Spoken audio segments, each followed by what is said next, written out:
What's up, YouTube? My name is Blake, and I am back to work on my Oldsmobile Cutlass NASCAR project. In the last video, I covered the install of my Jegs aluminum race dash. I also talked a little bit about my 3D printed switch panel. In today's video, we're going to be working a little more on the dashboard itself, but specifically, we're going to be wiring up the switch panel. One thing to note is that this is the switch panel that I showed you in the beginning of the last video, and I actually revamped it a little bit. I had to make some changes for this. It was a little bigger than I thought it would be. I was actually able to press these threaded fittings out and just reuse them on this one. So it should fit exactly the same. As you can see, I got the dashboard out on my toolbox, which I finally cleaned up a little bit. Now I am going to be starting by just routing all the wires into the middle and then up towards the front of the car. And this is where we're going to be connecting a handful of Deutsch connectors. That way I can unclip these connectors and remove the dashboard with all the electronics attached. So we have the Deutsch connectors here. These are from Amazon. They're just waterproof DTM style connectors. And I've got the fancy crimpers that you need for these connectors. I actually got these from Deutsch. They were a little more expensive, but I wanted a nice set of crimpers. That way I could do the best job possible. And we've got a bunch of other cool stuff to make this look nice. We've got a label maker. That way if I take things apart, or I'm servicing things, I know exactly where everything's gonna go. We've also got some of this harness tape, just a few rolls of that. And this is some loom, like wire loom stuff. I'm really hoping to make this look really nice, and I really take my time on this. But like I said, in today's video, we're gonna worry about getting the wires from all my switch panel ran to here and then connected to Deutsch connectors. And then from there, in the next videos, we can work on getting the Deutsch connectors hooked up and the rest of the wiring harness worked on. As expected, the new switch panel lined up perfectly and there was no issues there.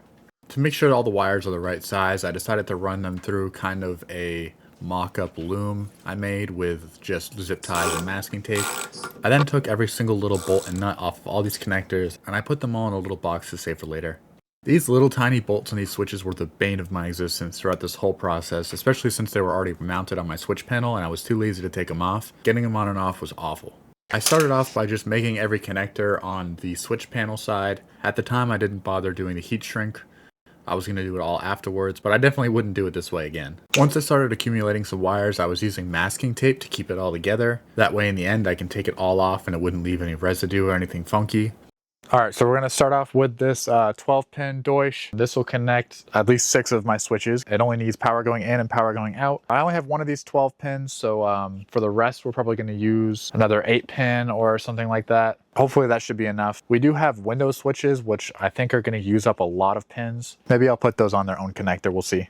At this point, I was just doing the same thing with the masking tape and running the wires through my little loom. Eventually, I kind of got pissed off at this stupid little loom and just ripped it out. I knew that the lengths were where I wanted them to be, so I just based my next wires off of the older ones. At this point, it was already starting to take shape, and it was actually starting to look like a wiring harness. Alright, so we're at the point now with the wiring. I've got all the regular toggle switches wired, and I've got the key and the ignition switch wired up. The 2 power window switches I'm going to do on a whole separate loom and a whole separate system. Because at some point when I can store this thing in a garage, I don't want to have windows in this thing at all.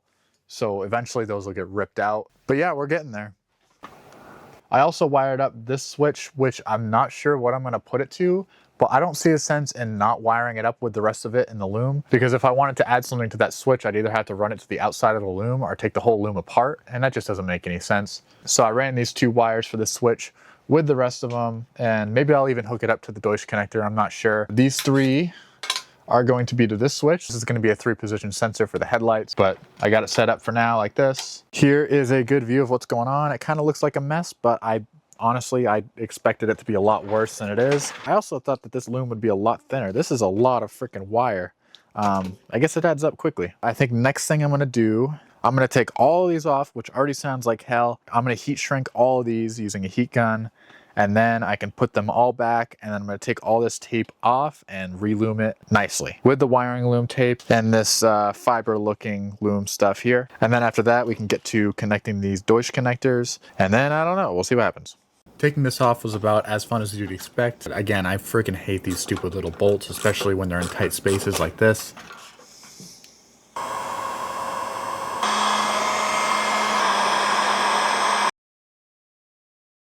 After I dealt with all those bolts again and put this whole thing back together, I could finally take off the many layers of masking tape that I used, and I was left with what looked like a giant spaghetti mess. Oh my god, that is a lot of wires. Now this is another thing that's going to take a bit of time. I have a label maker and I would like to label everything on this little harness here. That way if I want to move pins around while it's in the loom, I don't have to take the whole loom apart to figure out which wire goes where. Now unfortunately I only have what came with this, which is like black on sparkly silver. I don't know why they decided to include that with the machine, but I guess I'm just gonna have to roll with it for now. A lot of the professionals use like an orange or a yellow, so I'll probably order some of that in the future. But for now, we got the black and silver. First thing I'm noticing is that the material of this silver stuff, but it's really stiff and it doesn't have much adhesive to it. All right, once again, we're back. The label maker that I bought just wasn't good enough for what I wanted to do. I guess I should have done more research, but luckily I was able to return it anyways because it was from Walmart. This is a used one from eBay. It was 80 bucks used. I believe 150 bucks brand new. So let's check it out. Hopefully it works. Oh, well, it's in another bag. This is a Dymo Rhino. It's the same brand as the one that I bought from Walmart, but it's their industrial one. It's not like their most expensive one, but it should do everything that I want it to do. Hopefully it's just as easy to use as the other one that I had. It's got a little instruction manual. All right, needs batteries, so I'll be right back. It is preloaded with black and white from whoever had it before me. As you can see, it says flexible nylon right there. This is what my other one also couldn't print. This stuff also would work fine for wires, but this is not what I'm going to be using. I'll show you what I'm going to be using in a second here, but let's just do a quick test. We've got to hold it width. Okay, it's at 3/4. Okay, I'm gonna roll. Okay, how do I settings? I just want to change the, well, let's just see what happens. Click print.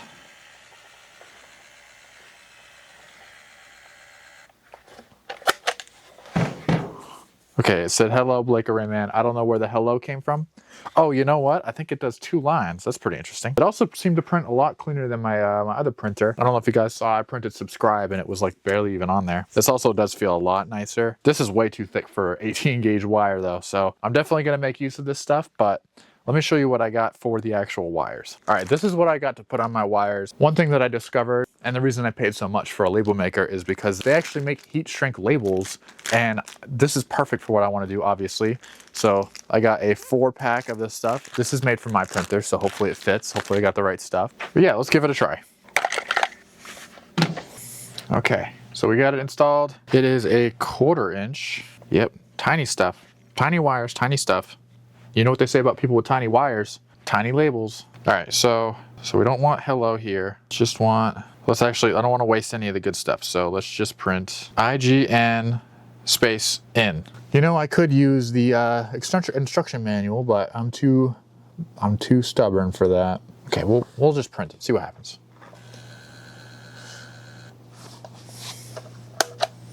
Okay, I guess 8-point was a little small. As you can see, it says ignition in, IGN in. Let's try it out. That is so long. I feel like it's wasting so much by being so long. I gotta figure out how to make it cut a little shorter or print a little shorter because that's ridiculous. All right, so now we're gonna find our ignition. If we follow this, this goes to the battery side of the starter switch. That's this one. And now we could take the other end. Let's try it on this end. And I'm gonna cut off the excess stuff here. All right, I'm gonna zoom you guys in. Find my wire again. Get this opened up somehow. Oh my God. I'm gonna have to do this so many times. I already hate it. Okay, ignition in. Slide it all the way up. All the way to the end. Unplug our top lamp for the extension cord. Zoom you guys in again here. Sorry, I know it's dark, you guys. I know it's dark.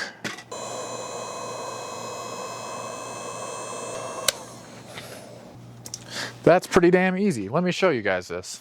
As you can see, oh my God, this camera won't focus on me.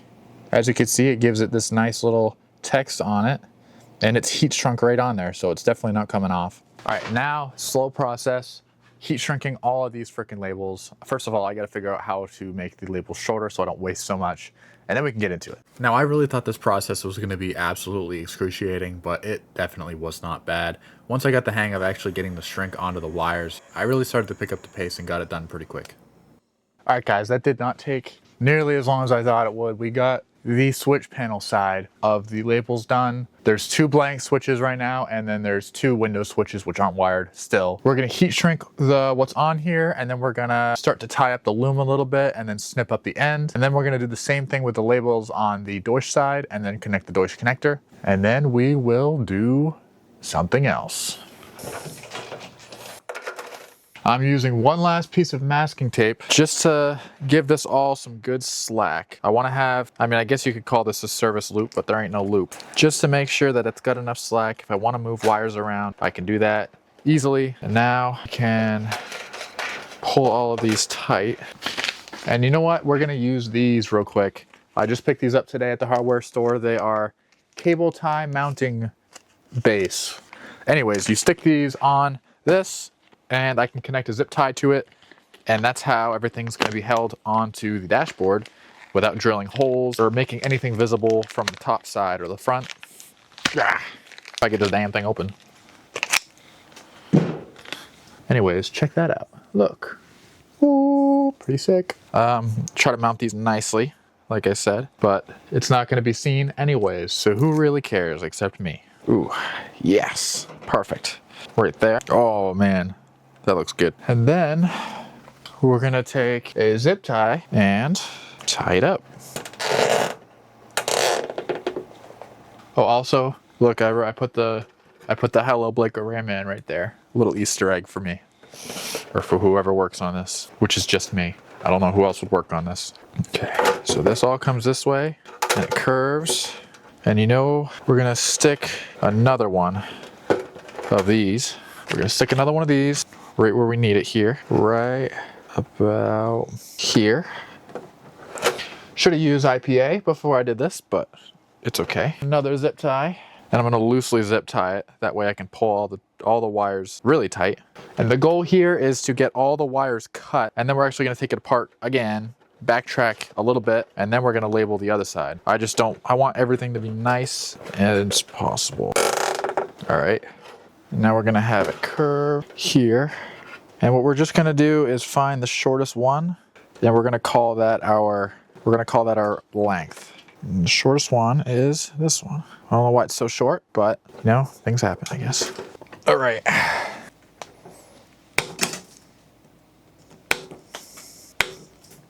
Would you look at that? Pretty nice. Now I got wires on my floor all over the place. Okay, now, like I said, I'm gonna take this apart, do all this side of the wire labels, and then the Deutsch connector. Yes, and then the Deutsch connector.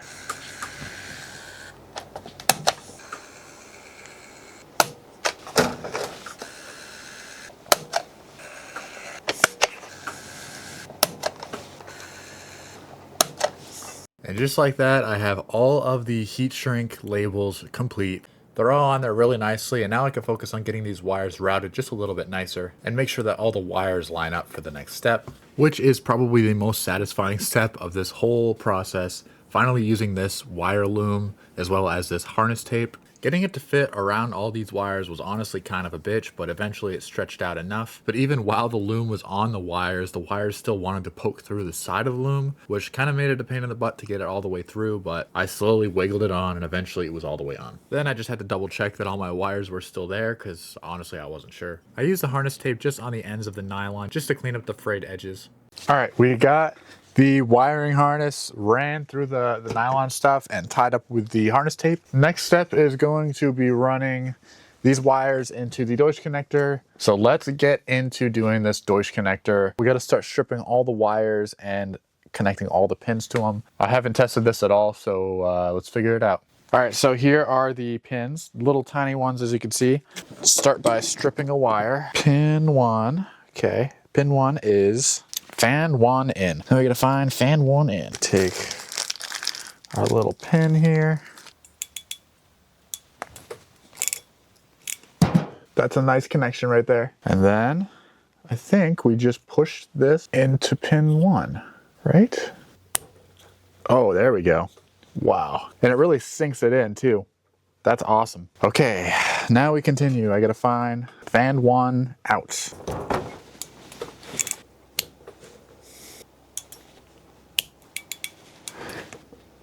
All right, we got all the fan ones in already. Looking pretty nice, as you can see. Now we're gonna get the extras hooked up.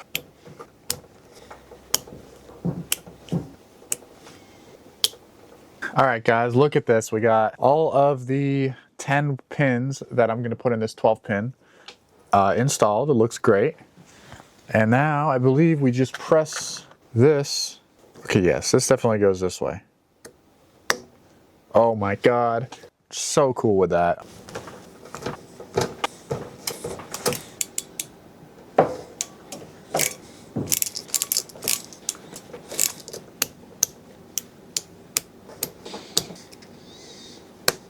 I could not ask for a better looking harness to start off this project. Everything about these Deutsch connectors makes me really happy. Every little sound that they make when you're putting them together is awesome. Thought about putting a second layer of the loom over it because you can still see the wires through it, but it's underneath the dash, so who really cares? I also thought about wrapping all this up, but if I do end up doing like a 20 pin connector, I believe the 20 pin connectors come with like a rubber boot, so that'll cover this up when I do that. And there's no exposed wires, so it doesn't really matter. All right, guys, that's gonna be it for today's video. The next step is going to be wiring this car up and getting it running. So thanks for watching, guys.